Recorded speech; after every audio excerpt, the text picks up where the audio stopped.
ماضی میں کوئی فیصلہ کر لیں اور اس کے بعد دوبارہ ہمیں اپنا فیصلہ جو ہے وہ ریویو کرنا پڑے. تو اس لیے آج کی میٹنگ میں سب سے پہلے ہم نے جناب ڈاکٹر فیصل سلطان صاحب جو میرے ساتھ بیٹھے ہیں اور منسٹری آف ہیلتھ کی اوپینین لی، سارے صوبوں کی رائے لی، جو گلگت بلتستان اور AJK کے نمائندے تھے ان کی رائے لی، اور بڑی سیر حاصل اس پہ بحث کی، اور اس کے بعد چند ایک فیصلے کیے ہیں.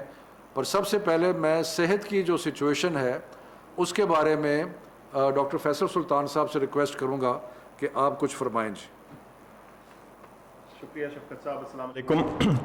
صحت کے معاملے سے، صحت کے پرزم سے، اس کے پوائنٹ آف ویو سے جب اس چیز کو انالائز کیا گیا تو یہ چیز واضح ہوئی ہے کہ جو یہ ہماری موجودہ لہر ہے، دوسری لہر جس کو ہم نام دیتے آئے ہیں کرونا وائرس کی، اس میں اگر کچھ ٹھہراؤ آیا ہے تو اس کا سب سے براہ راست تعلق ہمارے تعلیمی اداروں کو بند کرنے سے تھا، اور جو دیگر ہم نے SOPs امپلیمنٹ کیے بڑی گیدرنگز پہ، شادی ہالوں پہ اور ریسٹورانٹس کے انڈور ڈائننگ پہ، ان تمام چیزوں کا ایک جسے کہتے ہیں اکٹھا اثر آیا. لیکن سب سے واضح اثر جو تھا وہ تعلیمی اداروں کا بند کرنے کا تھا. اب یہ تعلیمی ادارے ایسی چیزیں جو ہمارے ملک کے فیوچر کی، ہمارے مستقبل کے لیے بہت اہم ایک حصہ ہے، اور اس کو بند کرنا ہم نے بادل ناخواستہ ہی کیا تھا. لیکن ہم جب اس کو ڈیٹا کو، اس ساری انفارمیشن کو انالائز کرتے ہیں اور اس کا حساب کتاب لگاتے ہیں تو یہ چیز واضح ہوئی کہ شاید اس وقت ہمیں تھوڑی مزید احتیاط اور ڈیلے اس معاملے میں کرنے کی ضرورت پڑے، تاکہ جو ہماری دوسری لہر ہے اس کی سچویشن، اس کی صورتحال اور اس میں خاطر خواہ کمی واضح ہو چلی ہو اس سے پہلے کہ ہم اپنے تعلیمی ادارے کھولیں.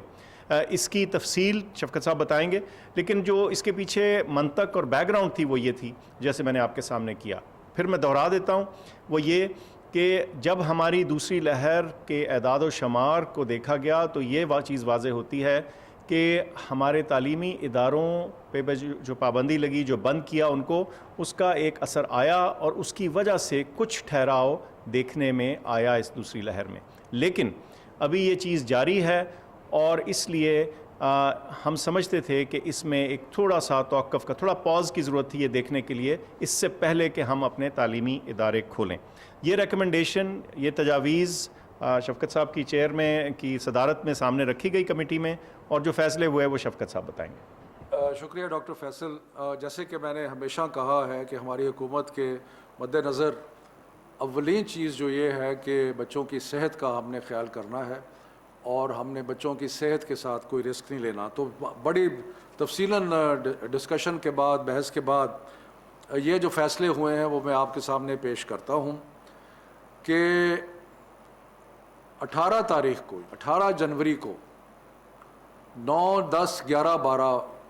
وہ کلاسیں جن کا امتحان ہونا ہے وہ شروع ہو جائیں گی. یعنی کہ 9، 10، 11، 12 کے جو طالب علم ہیں وہ 18 تاریخ سے اپنے سکولز میں اور کالجز میں جائیں گے، اور ان کی پڑھائی جو ہے وہ شروع ہو جائے گی. اس کے بعد 25 جنوری سے پرائمری سے لے کے 8ویں تک جو باقی بچے ہیں، وہ باقی طالب علم جو ہیں وہ 25 تاریخ کو اسکول آنا شروع کر دیں گے. یعنی کہ اسکول جو ہے وہ پرائمری سے لے کے 8ویں تک 25 تاریخ کو کھل جائیں گے. اس کے بعد 1 فروری کو جتنے بھی ہائر ایجوکیشن کے ادارے ہیں، یونیورسٹیز ہیں، باقی ہیں،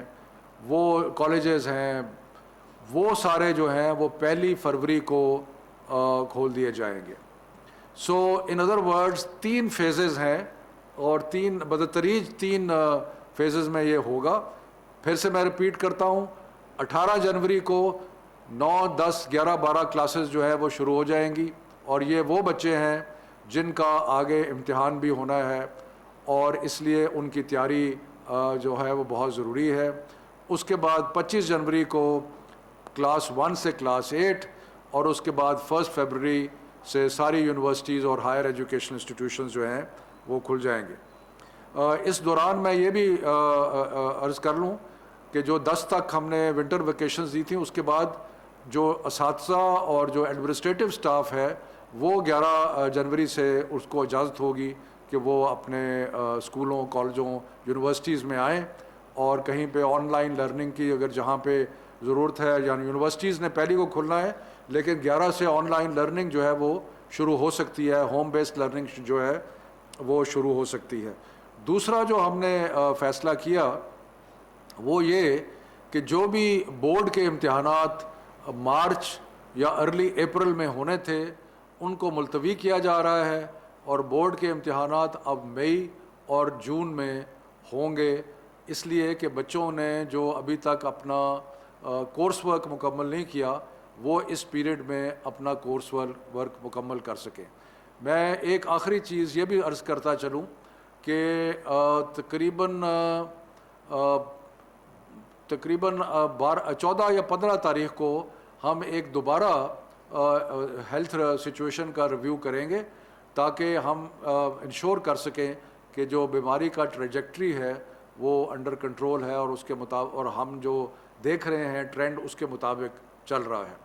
تو یہ جو چند آج فیصلے کیے inter provincial education ministers conference کے، یہ میں نے آپ کے سامنے پیش کر دیے ہیں۔ ڈاکٹر صاحب کچھ ایڈ کرنا چاہیں گے؟ نہیں جی، بہت شکریہ، یہ کافی ہے۔ ٹھیک ہے، تھینک یو ویری مچ، بہت مہربانی۔ اسلام آباد میں وزیر تعلیم شفقت محمود اور معاون خصوصی صحت ڈاکٹر فیصل سلطان میڈیا بریفنگ دے رہے تھے۔ فیصلے لیے گئے ہیں آج بین الصوبائی جو وزرائے تعلیم کی کانفرنس ہوئی تھی اس حوالے سے 18 جنوری کو 9ویں، 10ویں، 11ویں اور 12ویں کلاسز کی تعلیم کا اجرا ہو جائے گا، تعلیم ان کی کلاسز شروع ہو جائیں گی۔ 25 جنوری سے پرائمری سے 8ویں تک کی کلاسز کا اجرا کر دیا جائے گا، یعنی جو سکول لیول کی کلاسز ہیں وہ 25 جنوری سے کھول دیے جائیں گے، اور 1 فروری سے ہائر ایجوکیشن کے تمام ادارے کھول دیے جائیں گے۔ ان میں تدریسی اور تحقیقی سلسلہ جو ہے وہ دوبارہ سے شروع ہو جائے گا، جس میں یونیورسٹیز ہیں اور دیگر جو کالجز ہیں جو پوسٹ گریجویشن کروا رہے ہیں وہ تمام کے تمام 1 فروری سے کھول دیے جائیں گے، 3 مرحلوں میں: 18 جنوری 9ویں، 10ویں، 11ویں، 12ویں، 25 جنوری سے پرائمری سے 8ویں تک کی تمام کلاسز، اور اس کے بعد 1 فروری سے تمام تعلیمی سلسلہ یعنی ہائر ایجوکیشن کا سلسلہ بھی کھول دیا جائے گا۔